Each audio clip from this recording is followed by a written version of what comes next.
Essa é a nossa quinta semana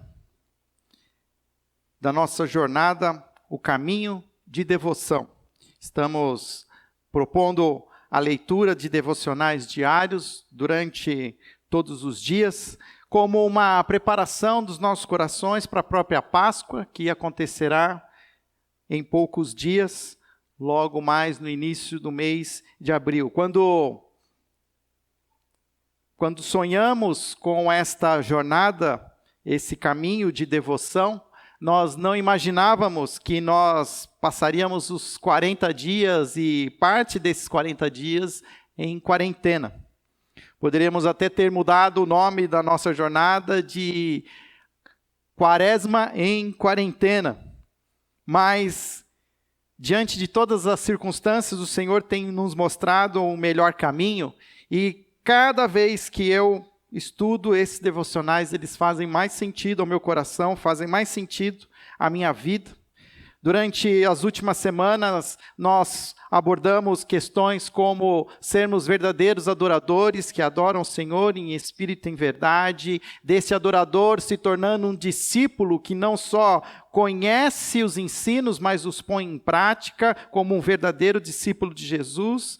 Começamos então depois uma trilha pelos pilares que sustentam a visão da nossa igreja, falamos sobre o nosso despertamento como igreja, para sermos uma igreja que acolhe uma nova geração de discípulos de Jesus. Semana que passou foi a semana em que nos aprofundamos mais na temática sobre família, e essa semana foi uma semana intensa na minha casa. Pela primeira vez passamos praticamente os últimos 6 dias, os 4 confinados na minha casa, Daniela, Marina e Henrique, mas de uma maneira com muita atividade, com muitas tarefas. Foi uma semana onde pudemos a hora do almoço, sentarmos ao redor da mesa e a começarmos essa refeição orando ao Senhor, e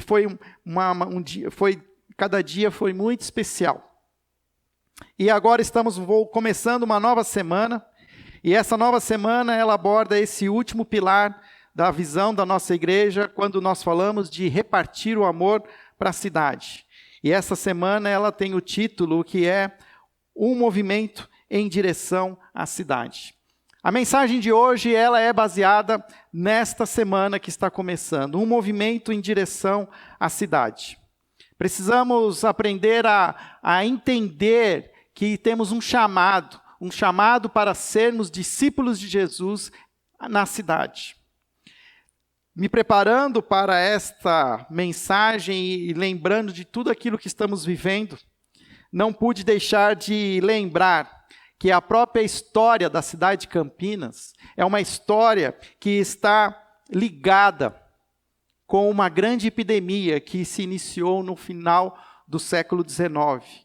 Era 1989, o mesmo ano da proclamação da República. A República dava os seus primeiros passos. A República engatinhava para se consolidar como um novo sistema político. E a cidade de Campinas era assolada por uma epidemia de febre amarela. Da mesma maneira como hoje estamos vivendo essa pandemia, onde pouco sabemos, não enxergamos esse vírus, nunca sabemos aonde ele está, mas é necessário o tempo todo cada vez mais cuidados, é preciso cada vez mais que tenhamos atenção.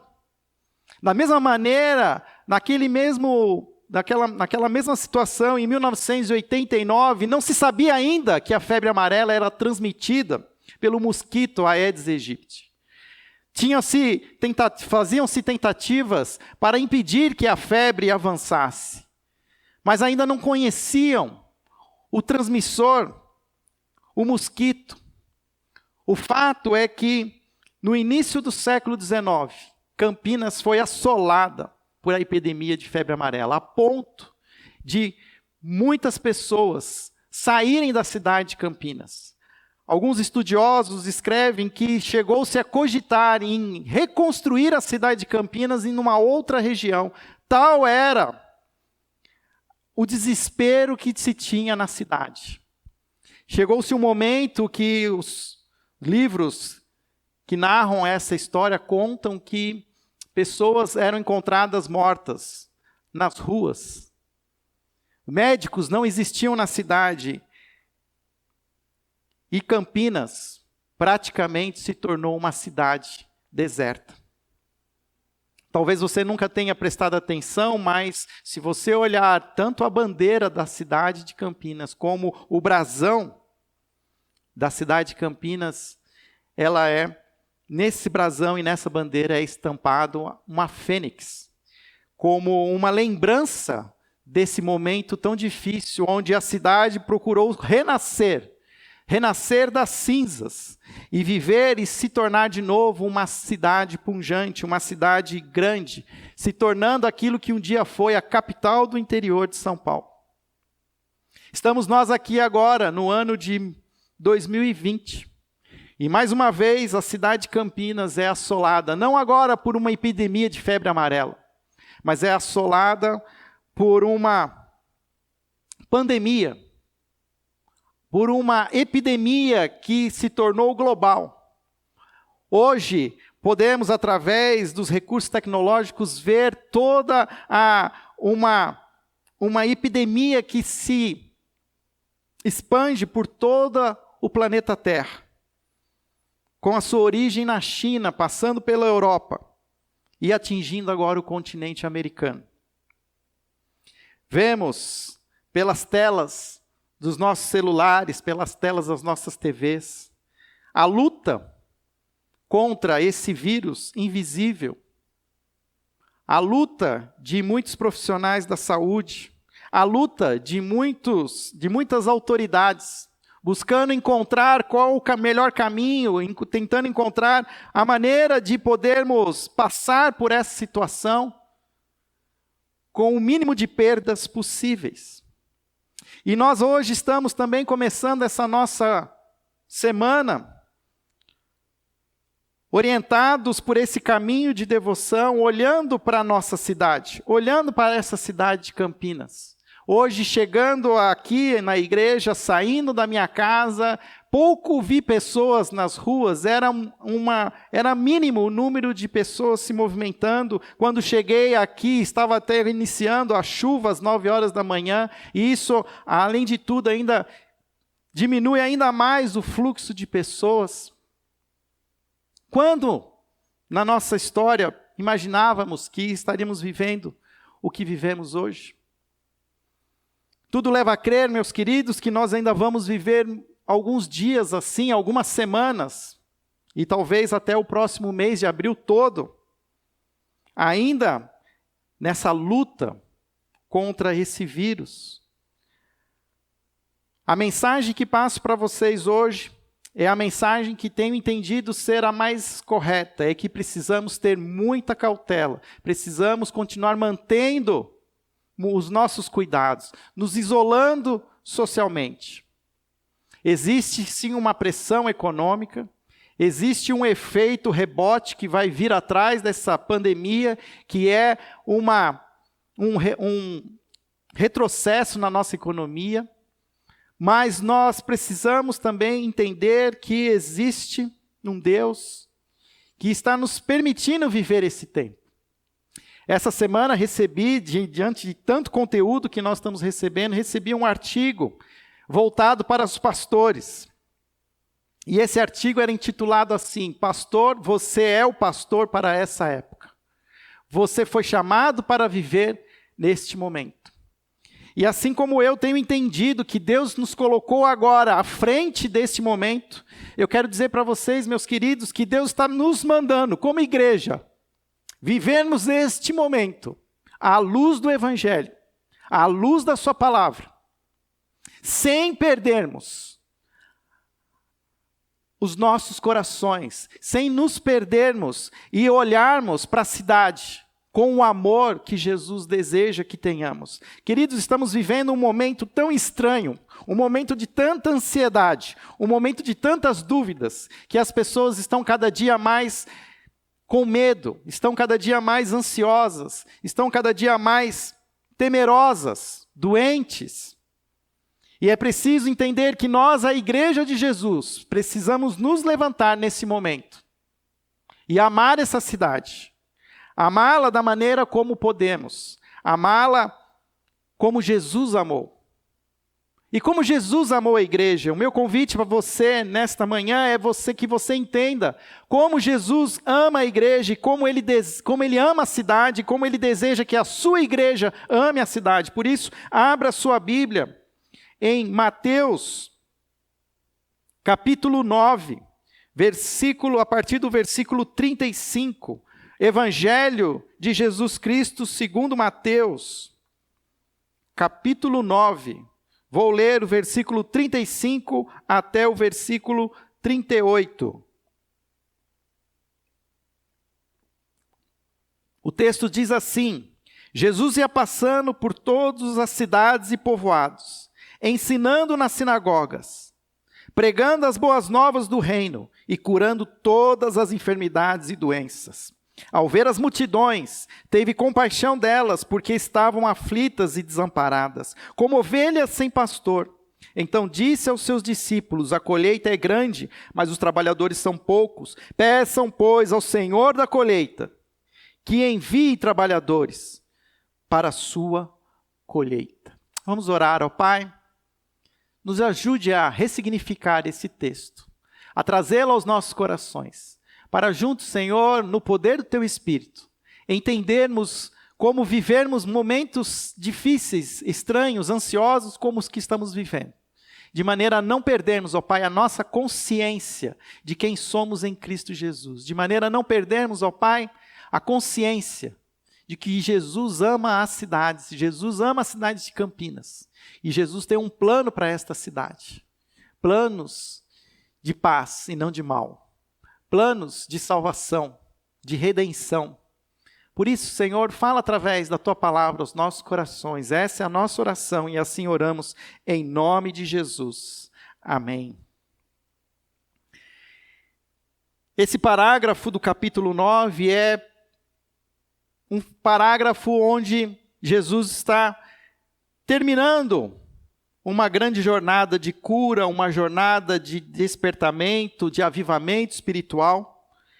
E agora Jesus é como se nesse final é um resumo daquilo que estava acontecendo naquele momento. A partir do versículo 35, Mateus nos traz ali um resumo de como Jesus estava direcionando o seu ministério. E esse ministério de Jesus era como nós estamos chamando a nossa semana, era um movimento em direção à cidade. Jesus ia passando por todas as cidades e povoados, ensinando nas sinagogas, pregando as boas novas do reino e curando todas as enfermidades. A primeira coisa que eu quero aqui apontar para vocês é que nós precisamos cada vez mais entender como a Bíblia traz para nós o conceito de cidade. Nós precisamos cada vez mais entender que a Bíblia ela vai nos mostrar que existe um significado para as cidades, um significado bíblico.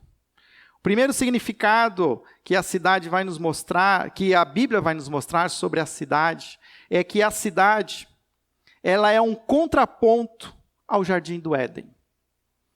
O Éden, o jardim, foi algo preparado por Deus, foi algo criado, foi algo trazido à vida, um ambiente perfeito, onde Deus planejou que a humanidade pudesse viver. O jardim é, na verdade, um local que já existia antes mesmo da própria humanidade. Assim como hoje nós preparamos o quarto para o nascimento dos nossos filhos, assim como o quarto do bebê, ele já é preparado e ele fica todo ali organizado, arrumado, para a chegada do bebê, assim também o jardim do Éden, ele foi todo preparado, sonhado e criado por Deus, para receber a obra-prima da sua criação, a humanidade. O jardim, então, é uma obra exclusivamente de Deus, lugar preparado para se receber o ser humano. Mas Gênesis capítulo 3 vai nos mostrar que Adão e Eva, tomaram uma decisão. Comeram do fruto do conhecimento do bem e do mal. E foram expulsos desse jardim. Ao serem expulsos desse jardim, a humanidade agora tenta viver as suas vidas, a organizar-se novamente, mas sem mais esse ambiente perfeito, sem mais esse ambiente criado por Deus. E se o jardim é uma obra exclusiva das mãos de Deus, então os homens, a humanidade, ela monta e constrói o seu próprio ambiente. E esse ambiente humano, construído pelas mãos de homens e mulheres, ela se chama cidade. A cidade é uma tentativa humana de se recriar o jardim.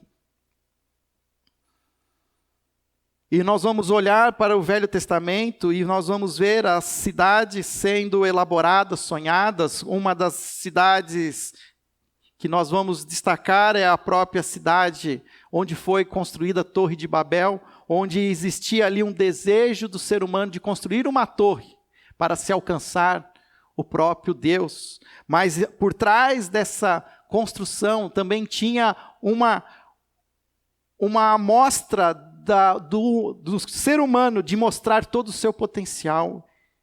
E esse potencial, ele se é refletido nas cidades. As cidades são construídas numa tentativa de se recriar o jardim. Mas eu e você que conhecemos as cidades, nós sabemos que as cidades não são jardins, muito pelo contrário. Cidades são ambientes difíceis, ambientes muitas vezes inóspitos. Poucos conseguem viver bem nas cidades, muitos vivem de maneira periférica, vivem de maneira em periferias, porque não conseguem viver com uma qualidade de vida. Eu e você que estamos hoje em isolamento social, nós ansiamos por poder sair das nossas casas. E talvez uma das opções que nós temos ao querer sair das nossas casas é ir até um jardim, aí é um parque, aí é o taquaral. Queremos ir até algum lugar onde nós podemos, de alguma maneira, encontrar um pouco de sossego, de serenidade. O fato é que o jardim ainda continua no coração do ser humano, mas sem a possibilidade de recriar esse jardim do qual foi expulso. Nas melhores das tentativas, os homens conseguem construir as cidades. E as cidades nunca serão o jardim do Éden. Jesus, ele conhece a angústia que existe nas cidades. Ele conhece o desespero que se encontram nas cidades. Versículo 35 diz que Jesus ia passando por todas as cidades, por todos os povoados. E nós vamos ver que Jesus tem 3 atividades, 3 ações que ele concentra na cidade, aonde ele busca encontrar o ser humano. Esse ser humano sobrevivente, que tenta viver a sua vida expulso do jardim do Éden. A primeira ação que nós vamos ver de Jesus é que Jesus, ele ensinava nas sinagogas. Ele pregava as boas novas do reino. Curava todas as enfermidades. Jesus pregava as boas novas. Jesus era um arauto. Vivemos hoje numa época de incertezas, uma época em que nós não nos sentimos seguros. Nós não temos segurança em nada. E Jesus, como esse arauto de Deus, ele proclama certezas sobre o reino. Queridos, se nós queremos ser essa igreja viva na cidade de Campinas, nós precisamos ser uma igreja que proclama o reino de Deus. Talvez nenhum outro momento na nossa história existe tanta angústia, existe tantas incertezas no meio da população da nossa cidade. Mas nós temos o Evangelho do Senhor Jesus, o Evangelho que nos dá certeza das coisas que nós não podemos ver, a convicção das coisas que nós esperamos. Nós somos os portadores dessa certeza, e assim como Jesus foi esse arauto, a igreja deve ser esse arauto hoje. Ao invés de você ficar perguntando por que estamos vivendo o que estamos vivendo, comece a fazer uma pergunta diferente: como eu posso viver o hoje à luz de Jesus? E o que Jesus vem nos mostrar é que, se queremos ser a verdadeira igreja que Ele desejou que fôssemos, quando disse: vocês são a luz do mundo, o sal da terra, nós precisamos entender que precisamos proclamar esse Evangelho, a certeza da salvação para esse mundo de incertezas. Queridos, eu não tenho nenhuma dúvida que do que nós estamos vivendo é parte de algo ainda maior. Esse é somente o princípio das dores. Estamos chegando, sim, em tempos em que a volta de Jesus está se aproximando. Nós vamos vencer essa pandemia em nome de Jesus. Nós vamos voltar a ter aqui o nosso espaço cheio. Nós vamos voltar a nos abraçar. Vamos celebrar, vamos fazer aquela festa. Mas eu não sou ingênuo em dizer que não viveremos mais situações como essa. Eu creio que cada vez mais essas situações serão repetidas. Se não será uma pandemia, será alguma outra catástrofe meteorológica. Se não for uma catástrofe meteorológica, será algo que ataque a nossa economia. Serão guerras, rumores de guerras. A natureza gemendo, ansiando pela sua redenção. E os seres humanos, cidadãos das cidades, desesperados. Quantos de nós hoje não gostaríamos de estar em algum outro espaço, como falaria o caipira, na roça, sossegado, tendo ali a sua hortinha, tendo ali o seu suprimento, sem ter a preocupação de ter que entrar num supermercado, enfrentar uma fila, encontrar com pessoas, mas poder estar ali no campo, sossegado. O fato é que as pessoas hoje estão escondidas na cidade. E nós temos o dever de levar até elas a certeza da salvação. Assim como Jesus foi esse arauto, Jesus também foi um mestre. Ele diz que ele ensinava nas sinagogas. Ensinar significa mais do que proclamar as certezas da fé, mas também é demonstrar o significado dessas certezas. Como isso se aplica na nossa vida diária. Não se ensina o cristianismo falando dele, é preciso vivê-lo. Por isso, queridos, se queremos ser essa igreja que se movimenta em direção à cidade, para proclamar o Evangelho, nós precisamos, em primeiro lugar, viver esse Evangelho. O que eu tenho feito com a minha vida nesses dias? Qual é a resposta que a minha fé em Deus tem trazido ao meu coração? Precisamos ser os portadores da esperança, e essa esperança precisa fazer sentido. Sentido na maneira como eu respondo às mensagens. É impressionante a quantidade de pessoas da nossa igreja que enviam mazelas, enviam mensagens de medo, quando na verdade nós deveríamos ser os portadores da verdade que nos liberta de todo medo. Precisamos cada vez mais sermos proativos. Não basta somente dizermos que somos filhos de Deus, salvos em Cristo Jesus. Precisamos, com as nossas ações, com a nossa vida, dizer o que essa esperança representa em nós.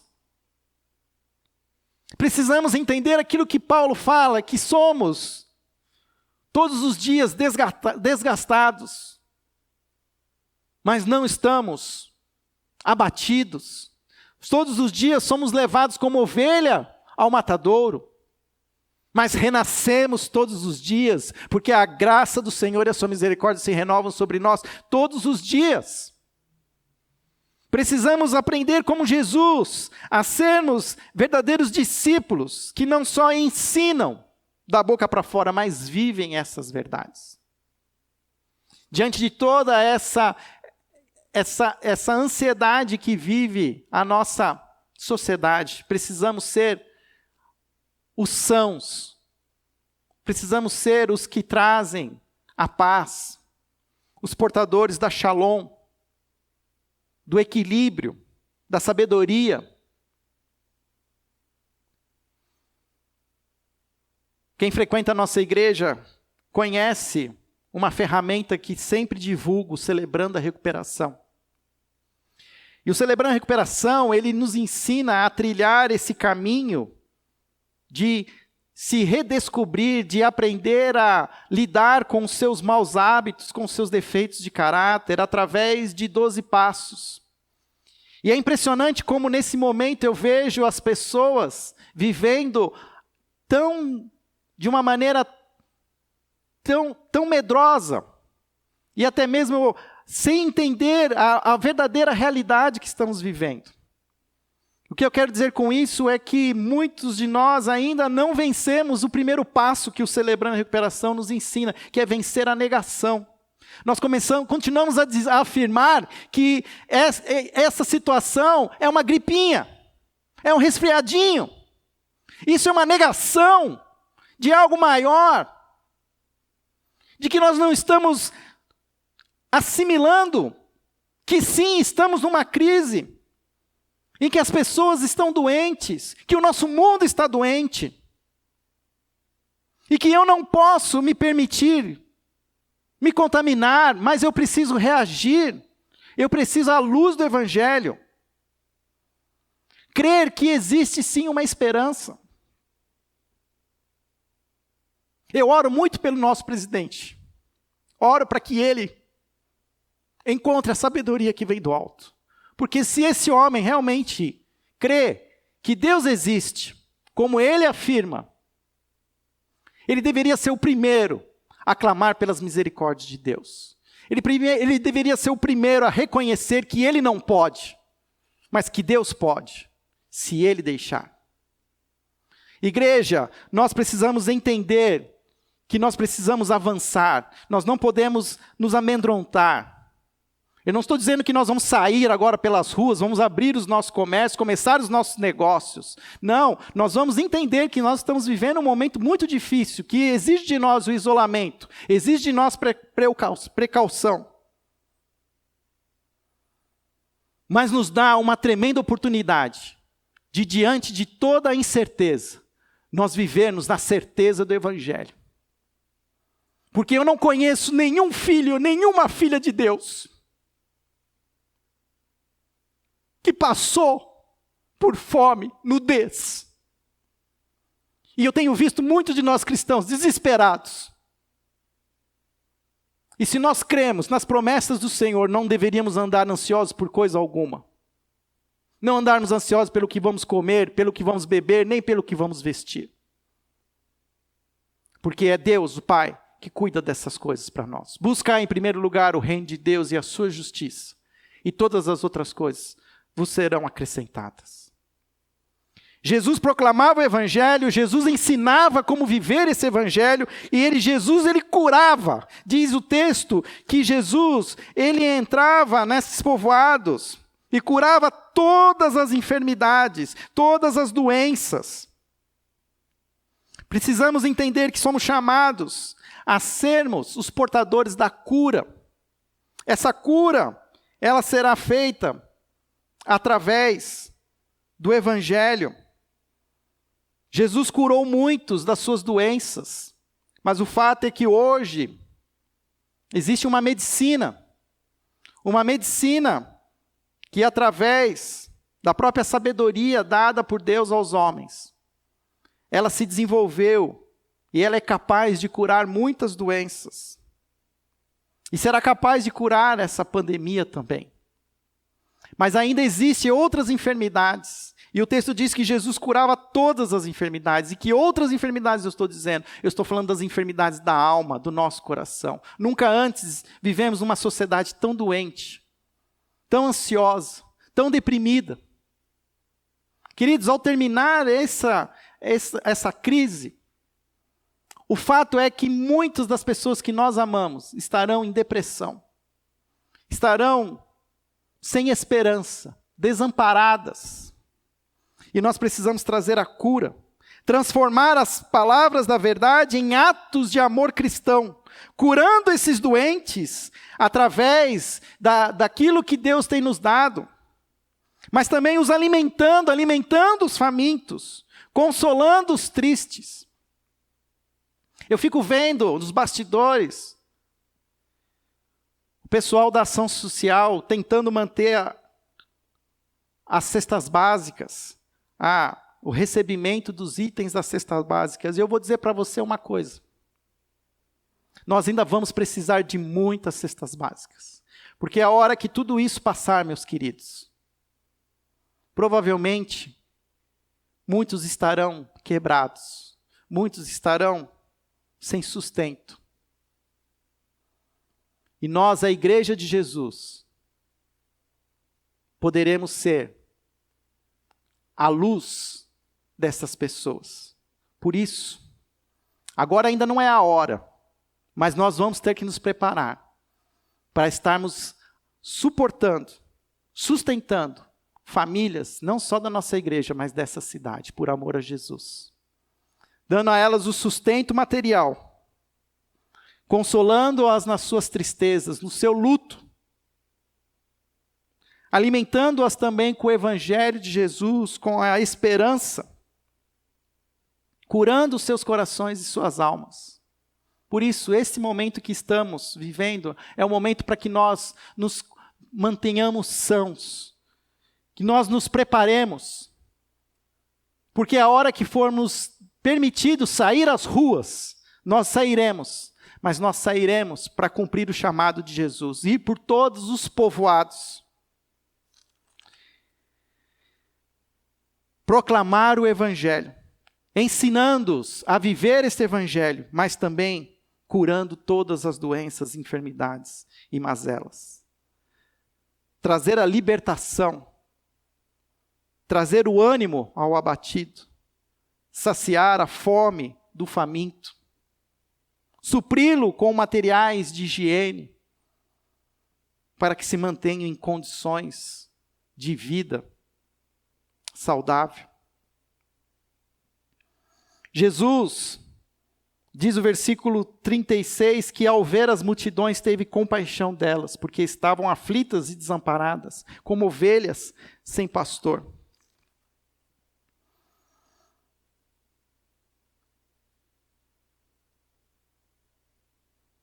A palavra compaixão que o Evangelho de Mateus escolhe é uma palavra que só é dirigida a Jesus. É um tipo de compaixão que só vemos descrito como sendo uma atitude vinda de Jesus. E essa compaixão, ela é ligada com uma palavra em grego que fala de uma compaixão que retorce o coração, que retorce o mais íntimo do ser, que vem lá das entranhas. É uma compaixão divina. E o que Jesus tem é essa compaixão, e nós como igreja vamos precisar ter essa compaixão. Ao ver como as pessoas estão, e o texto descreve como as pessoas na cidade elas estão aflitas e desamparadas. Eu busquei outras versões da Bíblia que vão dizer, elas estarão confusas, cansadas, elas estarão desamparadas, e outras versões, elas estarão abatidas. Alguns comentaristas dizem que até essa palavra desamparadas é como se fossem aquelas pessoas que ao tentarem fugir das suas mazelas, elas tentam fugir até esgotar as suas forças e elas caem como semi-mortas no chão. É uma mesma palavra que era usada para corpos que eram abatidos, onde as aves de rapina já vinham consumir as suas carnes. O que Jesus vê é que existem na cidade pessoas assim, abatidas, consumidas, sem forças. E Jesus tem compaixão delas. Jesus não quer perder nenhuma dessas pessoas. Jesus não as desiste delas. E Jesus as vê como ovelhas sem pastor. com muita compaixão, o seu coração geme, as suas entranhas se movem, a ponto dele sentir essa compaixão, essa dor, pelo aflito, pelo cansado.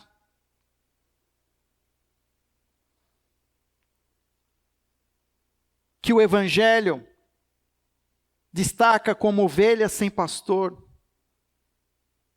Ezequiel, capítulo 34 e Zacarias, capítulo 11, são palavras proféticas que acusam Israel de largar o rebanho, de ter líderes que eram pastores, que abandonaram seus rebanhos, e essa mesma palavra é resgatada agora pelo Evangelho de Mateus, para dizer que as pessoas estão desamparadas, elas estão correndo, fugindo do sofrimento, mas continuam sendo exauridas, continuam sendo sugadas, como ovelhas sem pastor. E o versículo 37, Jesus se dirige então aos seus discípulos. Ele se dirige aos seus discípulos e ele traz uma ordem aos seus discípulos. Ele diz: rogai ao Pai, ao Senhor da seara, pois a colheita é grande, mas os trabalhadores são poucos. Peçam, pois, ao Senhor da colheita, que envie os seus trabalhadores para a sua colheita. Queridos, é tempo de colheita, porque a promessa de Deus se cumpriu e Cristo já veio. E é a hora de nós entendermos que esse tempo de angústia que nós estamos vivendo é um período que, na verdade, antecede a colheita. Existem pessoas hoje que estão sendo consumidas pelo medo, pela ansiedade, consumidas pela falta de esperança.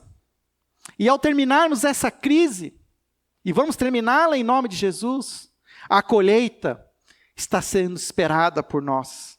O tempo da angústia é, na verdade, o período que antecede a colheita. Assim Jesus disse: a colheita é grande e são poucos os trabalhadores. Rogai, pois, ao Senhor da colheita, que envie os seus trabalhadores. O que significa isso? Significa que precisamos sim pedir ao Senhor que envie os seus trabalhadores. Na verdade, nenhum trabalhador é enviado para a colheita se não for por ordem do Pai.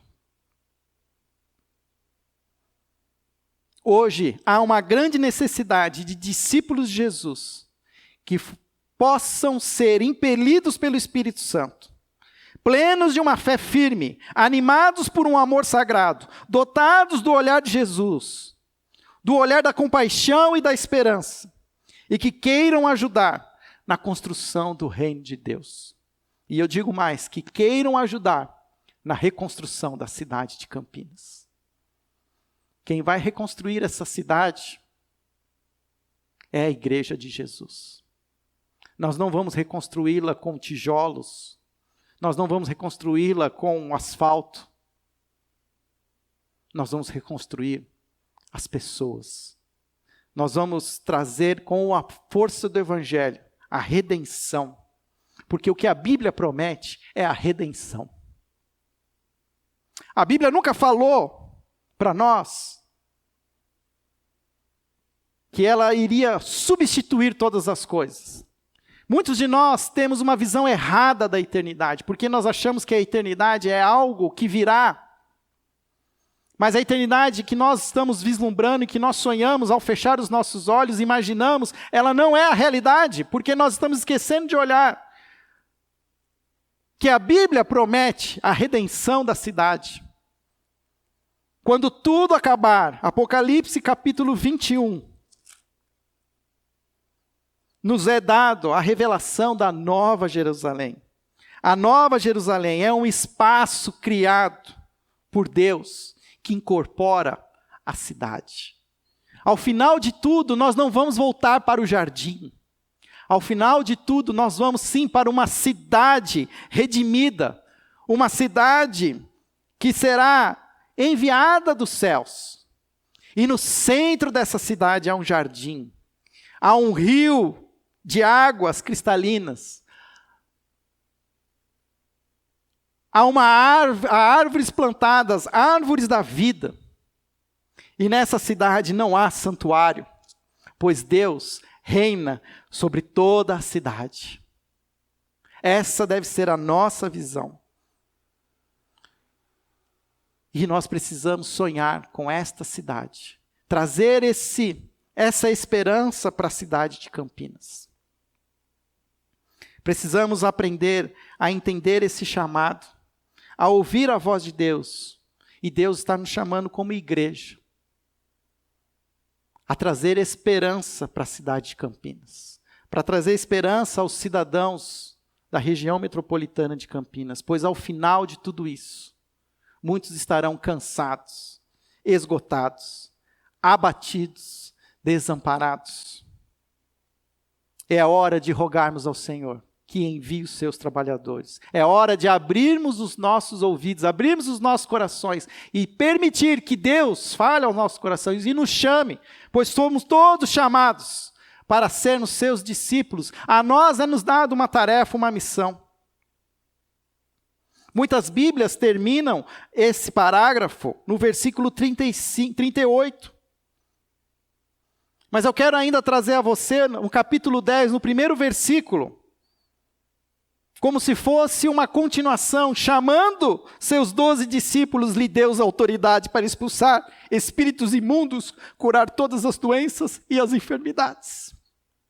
O Senhor está chamando seus discípulos para termos autoridade para expulsar todos os demônios, para curar todas as doenças e as enfermidades. Que igreja queremos ser, meus irmãos? Que igreja queremos ser nesse início do século 21? Que igreja queremos ser numa cidade de 1.200.000 habitantes, que hoje se esconde devido à ameaça real dessa pandemia? Queremos ser sim essa igreja enviada por Deus, uma igreja de discípulos de Jesus, aos quais lhe foi dada autoridade para expulsar os demônios, espíritos imundos, e curar as doenças e as enfermidades. A igreja que eu sonho é a igreja dos discípulos de Jesus, que serão os arautos do Evangelho, que ensinarão aos cidadãos dessa cidade a viver o Evangelho, pois eu tenho certeza que muitos, assim que puderem, estarão aqui, frequentando as nossas igrejas. Muitos estarão ouvindo as nossas palavras de esperança. E assim que tiverem uma oportunidade, estarão com seus corações abertos. E nós vamos precisar estar prontos para trazê-las o alimento que elas necessitam. Por isso, meus queridos, vamos nos preparar. Vamos nos preparar para essa colheita. A colheita é grande e são poucos os trabalhadores. Roguem ao Pai que envie os seus trabalhadores. Senhor Jesus, tem misericórdia de nós. Tem misericórdia da sua igreja, ó Pai. Tem misericórdia da sua igreja em Campinas. Senhor, somos muitos em Campinas. Somos muitos discípulos de Jesus. Mas que possamos ter, Senhor, todos nós, a consciência de quem nós somos hoje, nesta cidade assolada por essa pandemia. Senhor, nos dá sabedoria para entendermos esse momento, mas também nos dá serenidade, ó Pai, para aceitar as coisas que nós não podemos mudar, mas também nos dê a coragem, ó Pai, para mudar aquelas que nós podemos. Porque queremos, ó Pai, viver à luz do Evangelho. Queremos sim, Senhor, permitir que o Senhor seja o nosso Deus. Queremos permitir sim que Jesus seja o nosso Salvador. Queremos sim permitir que o Espírito Santo seja o nosso Consolador. E mais do que, Pai, olhar para as nossas próprias incertezas Queremos ser instrumentos teus, queremos ser os trabalhadores, prontos, ó Pai, para serem enviados para os campos que estão floridos.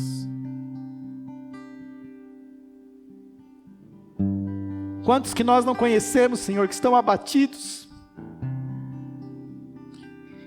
estão cansados, esgotados, confusos, enfermos da alma, quase mortos. Mas o Senhor tem nos dado a palavra viva. O Senhor tem nos dado a esperança viva em Cristo Jesus. E é baseado nessa esperança que nós precisamos viver, Senhor. Proclamar o Teu Evangelho, mas também vivê-lo em nossas vidas, em nossas casas, para que de fato possamos ser, Senhor, o sal da terra, a luz do mundo. Senhor, faz da nossa igreja uma igreja de trabalhadores, Senhor. Uma igreja de ceifeiros, empregados teus, ó Pai. Discípulos com autoridade para expulsar os espíritos imundos e curar todas as enfermidades daqueles que o Senhor chamará. Envia-nos, Senhor. Envia-nos em direção à cidade. Que possamos olhar as cidades como Jesus olhou, com compaixão, com graça e misericórdia. Tem misericórdia, Senhor, da grande cidade de Campinas. Tem misericórdia, Senhor, das pequenas cidades ao redor de Campinas. Que a primeira igreja batista de Campinas, assim como em 1907, ela renasceu depois de uma epidemia de febre amarela. Que a primeira igreja batista de Campinas renasça, ó Pai, diante dessa pandemia, como uma igreja de trabalhadores prontos para a colheita. Essa é a nossa oração, em nome de Jesus. Amém.